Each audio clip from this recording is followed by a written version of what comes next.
The Tom Woods Show, episode 779. Prepare to set fire to the index card of allowable opinion. Your daily dose of liberty education starts here. The Tom Woods Show. Folks, if last night's result made you soil your underwear, well, I got just the thing for you. Tommy John makes undershirts, underwear, and socks without bunching, pinching, or sagging. And they make you feel like a king. Take 20% off your first order at TommyJohn.com/Woods and use code WOODS at checkout. Hey everybody, Tom Woods here. Well, the impossible happened last night, at least in the view of many pollsters and commentators. Donald Trump was elected president. You all know that now. And as promised, Michael Malice is here to talk with me about what this all means and what we should think about it. We're going to have a great conversation. By now, I trust you know Michael. You've seen him on Fox News and Fox Business, regularly on Kennedy. He's a celebrity ghostwriter. His most recent book is Dear Reader, the unauthorized autobiography of Kim Jong-il. I'm going to be linking to that at tomwoods.com/779. Every cool person on earth has read or is reading that book. I urge you to check that book out. Right now, listen to what we have to say. I haven't planned anything out. I don't even know what I'm going to ask Michael. We're just going to talk like we're talking on the phone, except this time we're recording. Michael, welcome to the show.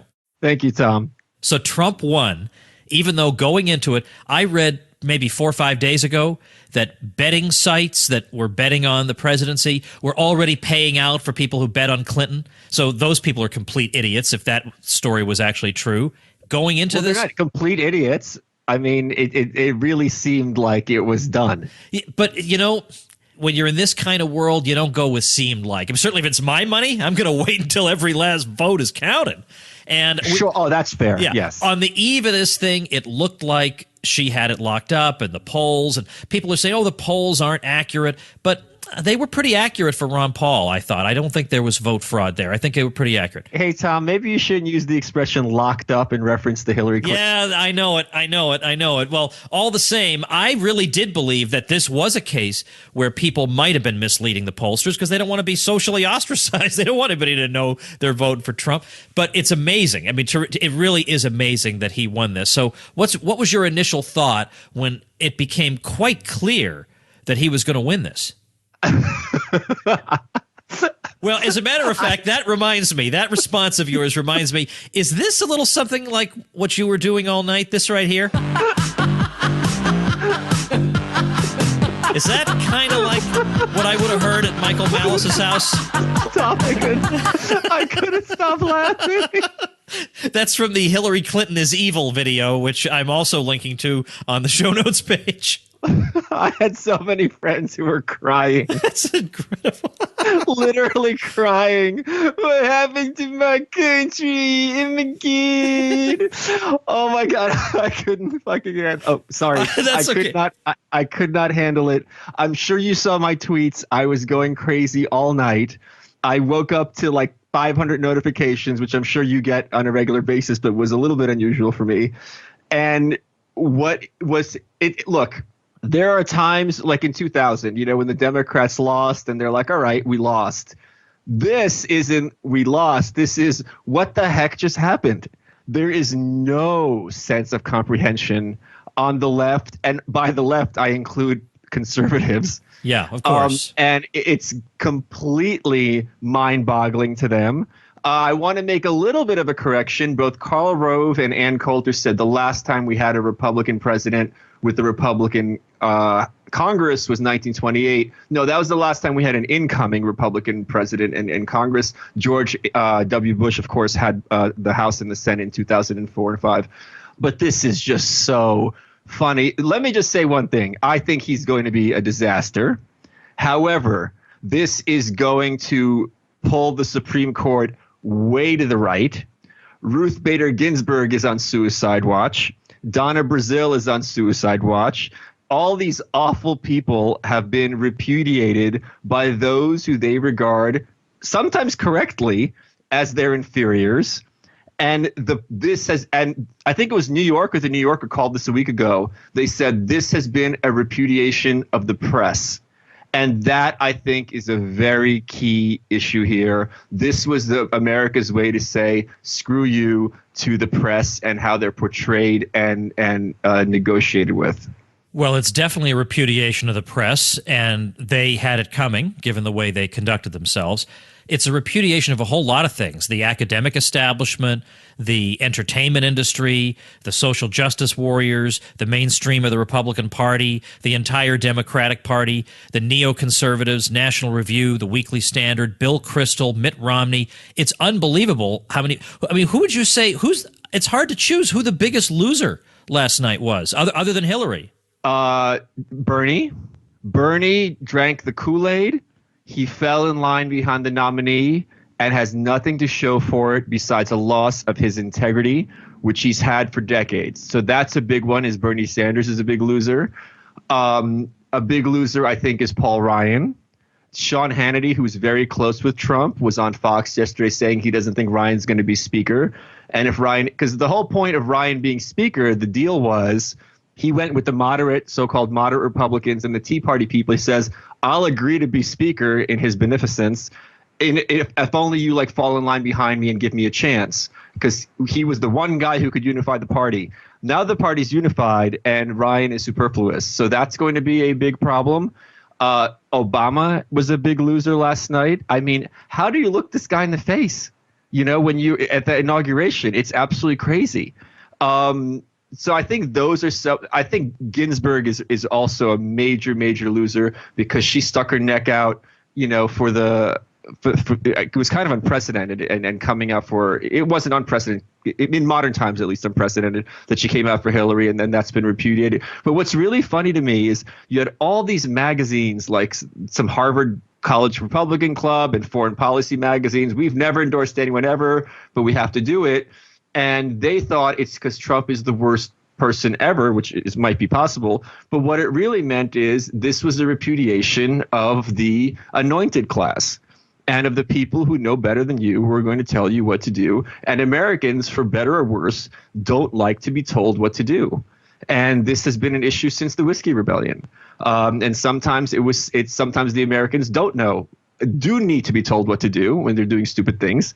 And sometimes they don't. So this has been a very, very, very funny election. And I don't know how the one good thing I can say about George W. Bush, which Trump has magnified, is Karl Rove's strategy for Bush was to get out the base. He implicitly went out there and said, we don't care what you think. We're not going to try to engage with you. We're just going to talk to our own people. And this made the press apoplectic. Trump did that times 1,000. And now they have no voice. And he joked about shooting them. So where do they go from here? As I think about it, I'm still trying to compute that they threw everything there was to throw at him. It's unbelievable. I mean, they threw, whatever, it was racism. And people just don't care about that. I mean, they're just sick of it. They've been told that they're racist for years and years and years. So it just goes right over people. It goes in one ear and out the other. Nobody cares anymore. No, it doesn't. When people are genuinely racist, Americans don't like it. Like when George Allen, used a kind of a quasi-racial slur in Virginia's Senate race, it does bother people. Saying you don't want immigrants from a war-torn country and saying that's on its face proof that you're a racist, that's what people don't like. Yeah, well, I don't mean they don't mind racism. I mean, they don't get worked up when somebody who's obviously just a regular person is being bombarded with this accusation, because everybody knows what it's like to go through that. So they threw that at him. They did everything they possibly could. And then my personal favorite, every living U.S. president has repudiated him. Well, what better endorsement could you have for a populist candidate? How clueless are these people that they think that Jimmy Carter's lack of endorsement is going to matter to anyone? It's the Democrats and the Bushes. He hates them all. Like, how is this a surprise? Yeah. And how is this in any way undesirable? And they're all supporting, at least implicitly, Hillary. Okay, all the more reason not to support her. Just crazy. I can't get over that this happened. I had to watch it on Fox News because unlike Michael Malice, I don't always take that much pleasure in watching people squirm. It makes me uncomfortable. My biography was called, as you know, Ego and Hubris. And I'm telling you this as the day is long, she did not have a concession speech ready. They didn't even consider the possibility, which is why John Podesta came out to that crowd last night and said, go home. There's states that are still in play. Here's where I was shocked, because early on in the night, Pennsylvania was still out, Michigan, Minnesota. All he needed at that point was Arizona and Alaska, and he'd be at 269, which would have been enough. Arizona, Romney won by 10 points. Arizona was not in play. Alaska, even more, forget about it. So between the two of them, he had won, and they're still acting like we're waiting for Pennsylvania, waiting for Michigan. No. It was done much earlier than people realize, and it was hilarious watching. But even on Fox, many of those never Trump people were like trying to be like, oh, yeah, this is a great thing. But they don't get it either. Yeah, that's true. That's true. And it was interesting to hear Sean Hannity on the phone. Yeah. He was clearly running victory laps around Charles Krauthammer and the rest of them. Yes. Very, very interesting thing. And then, I wound up being – I tried to just go to sleep. I was just going to go to sleep because I like to wake up early these days. And I thought I'll get the rest of the news then. But I just couldn't help it. I had to I didn't want to have anything visual that would keep me awake, so I had the radio on, and right. I couldn't sleep. I have to know what's going to even though you're right, of course, I kind of know. On the other hand, there could be some shenanigans. I need to hear the official thing, and that's amazing. It's just amazing that he won. All right. And here's what else is shocking. I honestly thought if he wins or if she wins, given their extreme unpopularity rating, they would have reverse coattails. That someone who holds their nose and votes for Hillary is going to vote for the Republican Senate candidate, or vice versa, because they're like, all right, I have to vote for her, but I don't want her to have a Democratic Senate. You know what I mean? And that did not happen. The Republicans, I believe, only lost one Senate seat when they were slated to lose four. And it was in Illinois against a woman who lost some limbs, in service to our country. So that was a kind of a gimme. So they ran the table. That was very much a surprise because, of course, the claim was Trump is such an albatross. We're going to lose everything because of this guy. And to the contrary, they gained everything. Yeah. And so far, I haven't seen any thank you letters that have been published publicly by these people. It's very interesting. So I was posting on Twitter that I thought Bill Kristol was a big loser with his Evan McMullin. Yeah. Who was supposed to at least hurt Trump in Utah. Trump absolutely crushed this guy in Utah. I mean, Trump, who is not exactly Mormon in his personal morality, absolutely crushed Evan McMullin like a bug. We could also, I don't really want to talk about unless you feel like we must, the Gary Johnson phenomenon. Oh, yes, we do. All right. Why don't we do that? Did he get 5%? There's no way he could have, right? I didn't see any state where he was over 2 or 3. Well, let's just see. Maybe I missed it. I'm going on Wikipedia right now. Let's see who wins. I don't think he did either. But another major loser has to be Bill Weld. This guy is completely reprehensible. He's not a libertarian in any sense, other than the Beltway sense of libertarian. He sold out his own ticket before the election was over. And now he worked with Hillary Clinton on the Watergate hearings, even though she was fired because she was regarded as so dishonest. This is in the 70s, and he still defended her. Good riddance to him. He's a horrible, horrible person, and he's another big loser last night. Evan Bayh is another big loser. That was a shock. He was a very moderate, very popular former senator from Indiana, decided to go back into office, and he lost. So I think he's another major loser last night. Well, I'm looking over the numbers, and I do want to correct myself because certainly in the states I was seeing, Johnson was at 2 or 3%, but there do seem to be a number of states where he had a stronger performance, where he approached or even exceeded 5%. In North Dakota, 6.3, 5.5 in Montana. These are all safe states. Statistically relevant. Yeah, because you need 5% of the national vote, and North Dakota is going to be a rounding error. Yeah, so I'm trying to find here where I can get the overall popular vote numbers, and I can't seem to find that. Probably should have done that before going on, but we're trying to churn this episode out, baby. We're trying to get it out to the people. Oh my! And just watch. If you go to my Facebook wall, I have a photo of Trump smugly grinning, and I said, go to every one of your friends who said I voted and post that picture and watch their heads explode and tell them, see, this is your fault. You just didn't vote hard enough. I've only gotten 2 defriendings so far. I'm kind of disappointed in the hoi polloi. Yeah. Indeed. Now, of course, Hillary wins the popular vote.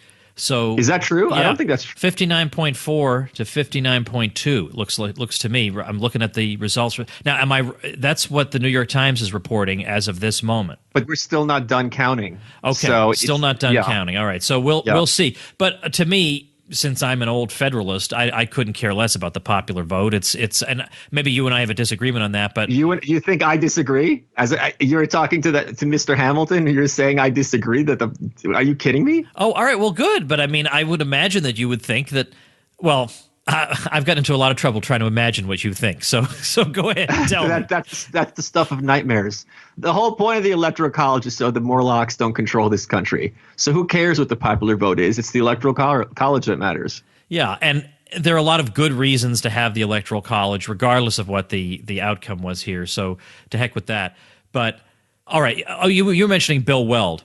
Yeah. Now I was talking to. Well, I can't say his person's name because I didn't ask permission for this, but let's say I was talking to a well-known libertarian who said, if we had said at the time that Weld got the vice presidential nomination for the Libertarian Party, if we had said at that time, he's likely to go on television and say, I'm here to vouch for Hillary Clinton, right, and to say that Trump would be dangerous and terrible, but she would bring a smart, business-like approach to our affairs.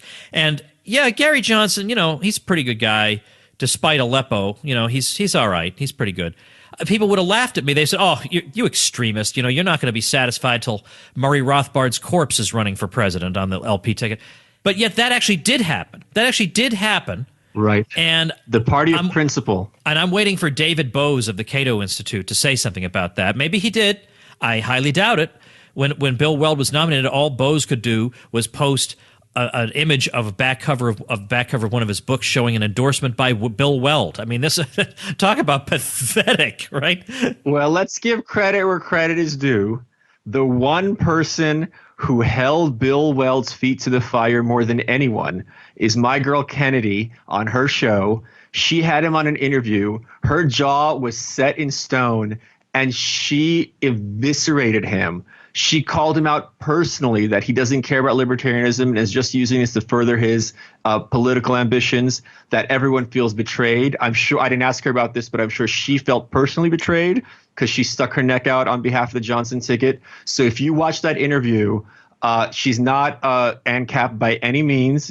She's a moderate libertarian, but she tore him a new one more than anyone else has done. And I'll give you that link you could put in the show notes page. I will put that link in there. I did see that. Oh, it's a thing of beauty. Yeah. No, I agree. I thought it was interesting when he was commenting about his relationship with Gary Johnson that he said, yeah, we talk like every other day and, we try and stay in touch. And so you get the feeling that I couldn't care less about this guy. Gary Johnson, meanwhile, is like a deer in the headlights in this whole situation. You get the feeling. And we're told that Gary has helped to change Bill Weld's views on criminal justice reform, and I think I've tried to change. Managed to change some of Gary's views on constructive engagement with the world, which of course means bombing. Right. So, yeah. Why are so there were libertarians in the world, and what's so funny to me, and people who listen regularly know I don't focus on libertarian infighting and drama and personalities. I really don't. So, look, I love that stuff because you're lying if you tell me you don't. You're lying. That stuff is fun to keep informed about. But I will say it is hilarious to me that people at the Cato Institute, like David Bose, and all those in that whole circle, on the one hand, they portray themselves, and I'll even say it. You know what? I'll say it. Reason Magazine. They portray themselves as these avant-garde, culturally hip sort of people, and they're radical. But when it comes time to endorse candidates, without fail, they pick the most sleep-inducing candidates of all, and it's this supposedly crotchety old right-wing libertarian, namely me, who always wants the radical candidate. Why is that? Because you're out of touch. My salary doesn't depend on having the correct views. I have to defend Reason and Cato. Okay, I'm going to do it. I was a Cato intern. I have a lot of friends at Reason. We don't know 100% the path to liberty. If this has to be an 8-pronged approach, and they're the tool that gives respectability to libertarian ideas in a mainstream context, then they have to get credit for that. I know a lot of ANCAPs who were Cato interns and learned things through Cato. So you can't completely throw the baby out with the bathwater. And let me also defend Gary Johnson. Whenever I meet him in the green room at Fox, he's a very cool guy. I agree. Very personal guy. Hold on. Let me tell my joke. He walked into that green room and I said, look, it's the rich man's Austin Peterson. And he laughed and he was good natured about me being a jerk to him. So that counts for something in my book. And it's to be honest, Tom, I don't think it's worth a continental damn who you endorse or who Reason endorses. Let's be serious. I mean, this is who they think has a better strategy, but this is not, people with the power of endorsement like, oh, I don't know, Lena Dunham. No, I get it. But no, my argument, well, first of all, I'm not implicating Michael Malice in my petty hatreds, of course, right? But I do like to get these. If quietly, then I am implicated. Yeah, so right. So I'm glad you had your, I want you to have your say, and I want you to say what you want to say. And look, I know some good people at Cato too. I won't mention their names. I don't want to ruin their careers, but it's, and you can't hate on Radley Balco, and you can't hate on Brian Doherty. No, look, I like Brian Doherty. I've had Brian Doherty on the show. I mean, I like Gene Healy too. I hope that doesn't cause him problems. I put Donald Trump's smug face on his Facebook wall last night. He did not.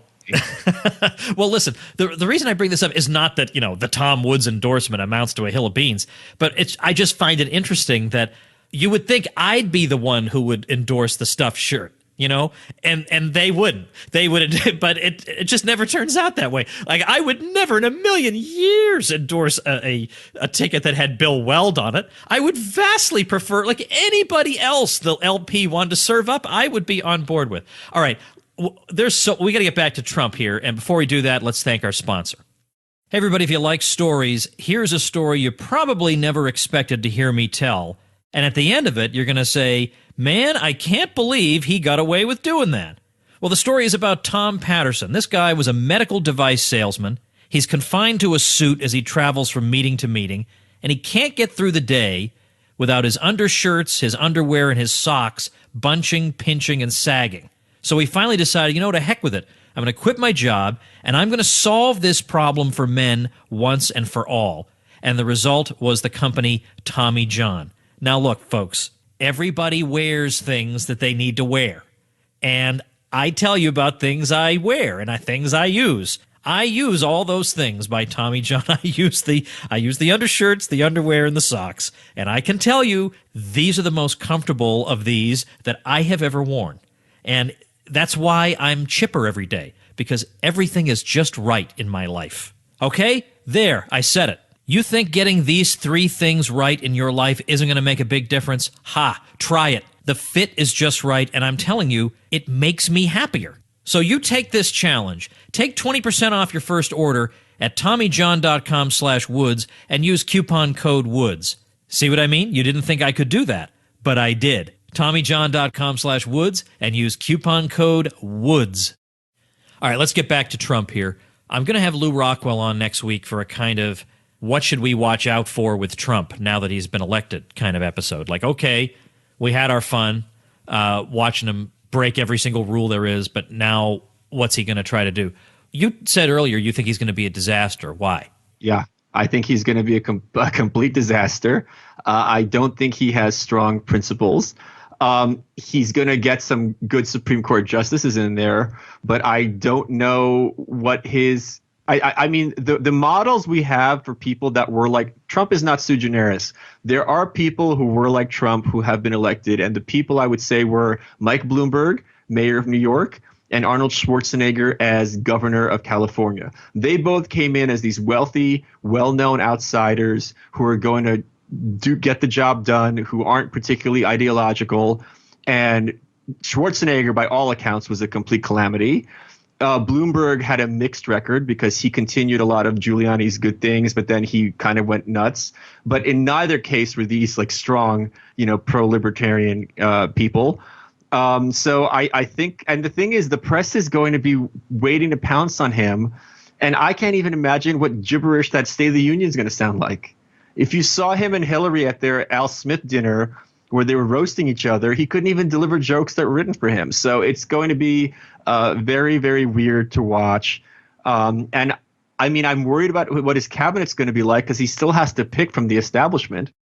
Yeah, exactly. And so you go to all this trouble, you repudiate all living U.S. presidents, and then you wind up Chris Christie or Giuliani is going to be attorney general, right? I mean, is this really like Ancapistan? I don't think so. Yeah, so the fact that he surrounds himself with those people. Now, I hear from time to time people say, well, he understands he's got to have some connection to the establishment. Okay, maybe you could make that case, but that seems like that's the only connection he has. He's only surrounded by establishment people. Well, not really. There's a lot. Okay, the Breitbart guy is definitely not establishment. I know a lot of his people, and they're not establishment. They're anti-establishment. But I'm talking about the big names. Okay. Who of those people have I heard of? I mean, that's the whole point. You haven't heard of them, but doesn't mean they're not influential and they're not the one. I mean, that they have his ear. Do you know what I mean? You know, I work for the Observer, which is owned by his son-in-law. I hear things. You know, it's not like the Romney campaign where there's chits that are going to be given out to, every, Tom, Dick, and Harry who's ever held the Republican office. And I bet you he's going to pull some good Democrats in there too. Watch. Good in what sense? Good in that they are competent and are efficient and non-ideological, especially for stuff like ambassadorships. Yeah, but I mean, they could be very, very useful in that capacity. And I'm going to make one more prediction, which I think is just going to be great, which is I think he's going to pull the federal government's hand off the trigger when it comes to marijuana criminalization. That's going to be one of his first moves, and it's going to be a wonderful thing because, as we know, so many people are in jail because of nonviolent crimes, and for pot, it was absolutely crazy. So I think that's going to be and the other thing is he had promised by executive order within the first 100 days, the Fed will be audited, which is the Ron Paul wet dream. So we'll see if that actually happens. Yeah. And he also promised to execute members of the press. So, I mean, fingers crossed. Yeah, I don't think a lot of the things that he said off the cuff. I mean, I have these libertarians who are so dramatic who take everything literally, and they like there's going to be firing squads and whatever. It's helicopters. It's helicopters. Yeah, that's right. But the thing with the Fed, that's not an off the cuff. No one mentions the Federal Reserve off the cuff. No, that's definitely not. Nerd issues. Of course. Yeah. And that was calculated. He's a smarter, even though he goes out of his way to say, I've never done this before, he's much smarter and much more skilled at this than he gives himself credit for. And even his failure to give himself credit is actually a smart move.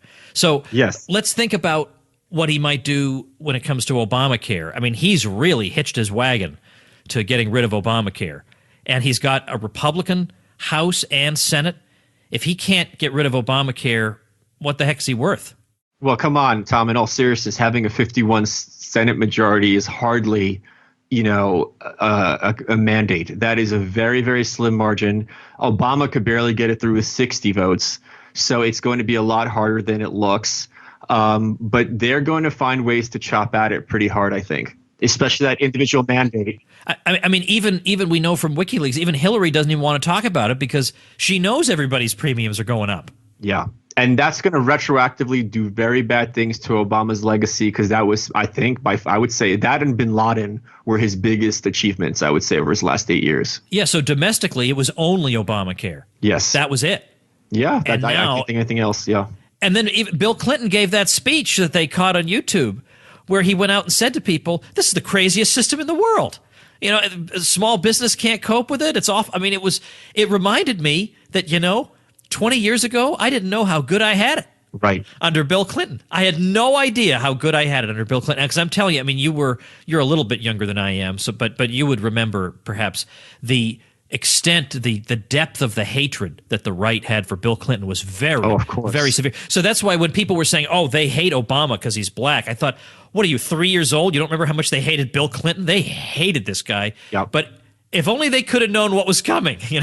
The one clever thing George Will ever said is Bill Clinton is not the worst president, but he's the worst person to have ever been president. And I remember in 96, '96 and 2016 have a lot of parallels because after all the Clinton corruption and impeachment was coming and all this other stuff, and Bob Dole lost, there were a lot of Christian conservatives who were like, we're lost in the desert now. Maybe we have to form our own alternate culture. They couldn't wrap their heads around how someone that corrupt could get reelected, in the same way that many on the left today don't understand how someone who is literally Hitler as well as Mussolini and the Antichrist could have been elected in an America which is also extremely racist at the same time, and somehow this is a surprise. Tell me what you think happens with the conservative movement, not politically, but in terms of the intellectuals, the thinkers, the writers, all these people who have fancied themselves kingmakers. I mean, Bill Buckley went to the Reagan White House, but now, without the active hostility of National Review and the conservative magazines, Trump gets elected. What happens to these people? They will lick his boots like the bootlickers that they are. They only kowtow to power, and they have no principles.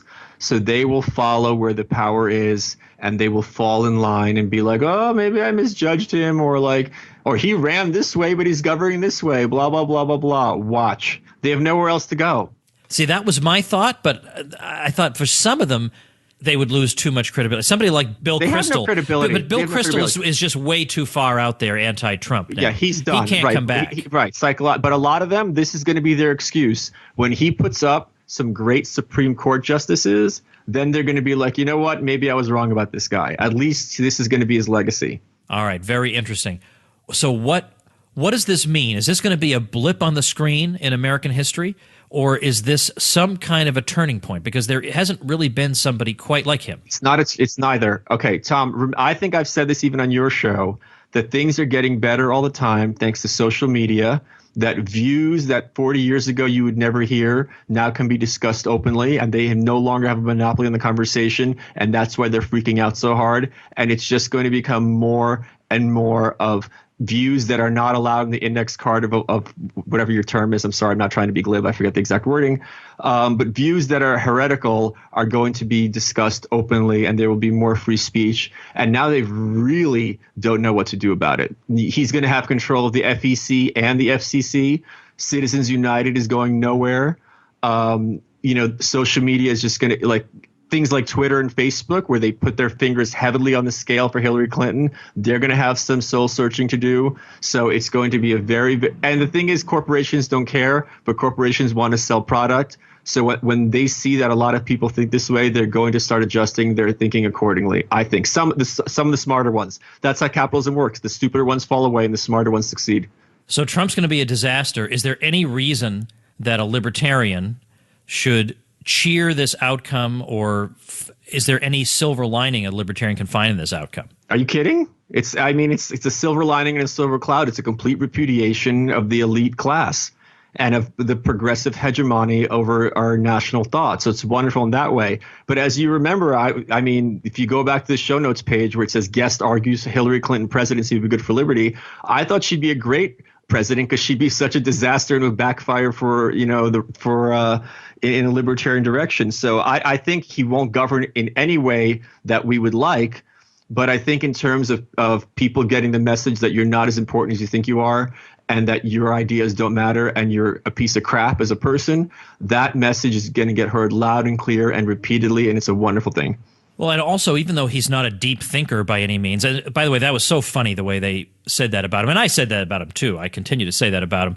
But for goodness sake, we lived through 8 years of George W. Bush, and as I said in my email newsletter recently, yes, we all know George W. Bush was speaking 5 languages when he wasn't quoting John Milton, composing sonnets, or shedding new light on the is-ought problem, but these people had no problem with that. Hillary Clinton's a deep thinker.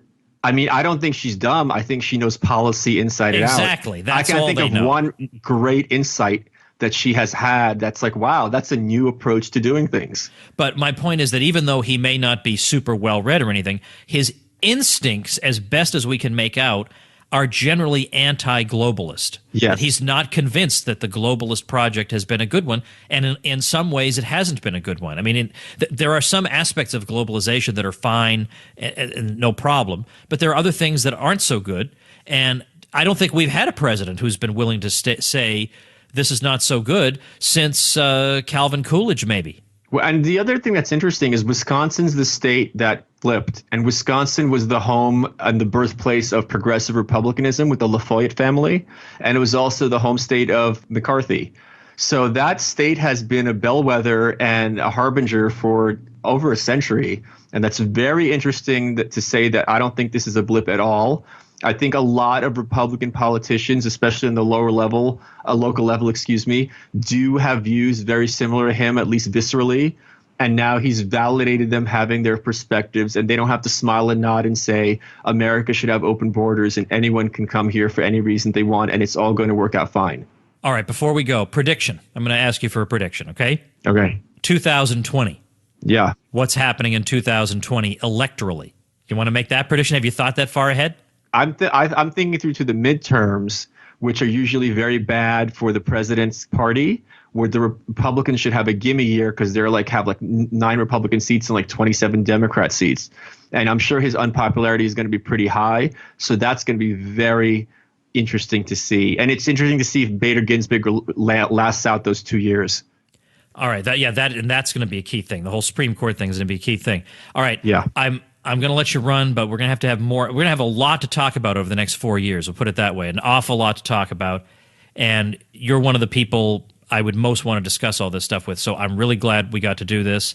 But so much more to come. So thanks, Michael. Let's go and get this episode out, and I appreciate your time. Thank you, sir.